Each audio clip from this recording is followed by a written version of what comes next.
All right, guys, now we're going to talk about what our pulse means. There are two charts that I have. This one's kind of the easier one. The other one's a little bit more complex, but they all tell the same thing, okay? This one is the aerobic training zone for your age.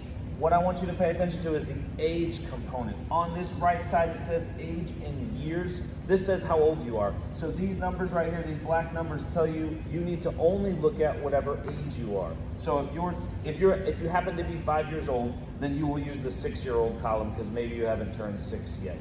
But everybody else, if you're 7, you're here. If you're 8, you're here. 9, 10, 11, and so forth, okay? That is where you're gonna look. So you're only, if I'm 6 years old, and that's what I'm gonna pretend I am right now, if I'm 6 years old, I'm only gonna look at this first line right here. If I'm 10 years old, I'm only gonna look at this one, okay? So you'll know where to look on your chart for you depending on your age. How this works is, what we're gonna do is we're gonna do for 10 seconds, we're gonna count, and whichever way you wanna do it, we're gonna count how many beats we feel in that 10 seconds. So as I start my timer,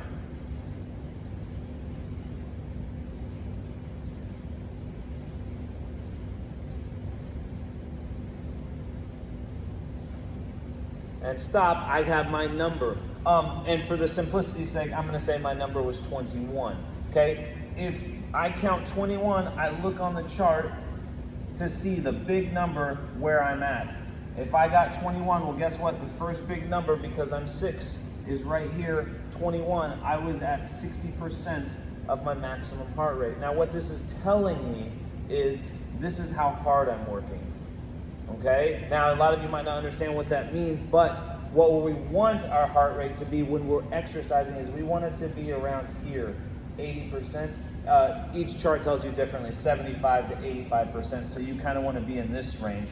90% you're working pretty hard, okay? And then obviously 100% would be you'll be working at your maximum heart rate. You won't be able to do that for very long. So what we're trying to get at is the most benefit for your heart rate is going to be somewhat hard. This is the range that we want to be exercising in when we're doing physical activity, okay? If I were to do my number and I went all the way to 10 and I got something like maybe 22, and so then this is 21 and this is 25. Well, it's not quite 21, but it's also not quite 25. I'm still gonna go over here because my number was 22, okay? And then 23 is right in the middle. 24 would be closer to 70 and so forth. So you're gonna kind of see these little numbers down here, you don't have to worry about as much. Those are how many for the total minute, okay? And that is important, but what we're still working on, this chart makes it easier for you. We're only working on trying to get into the 80%, the somewhat hard zone, okay? And this is how we use this chart.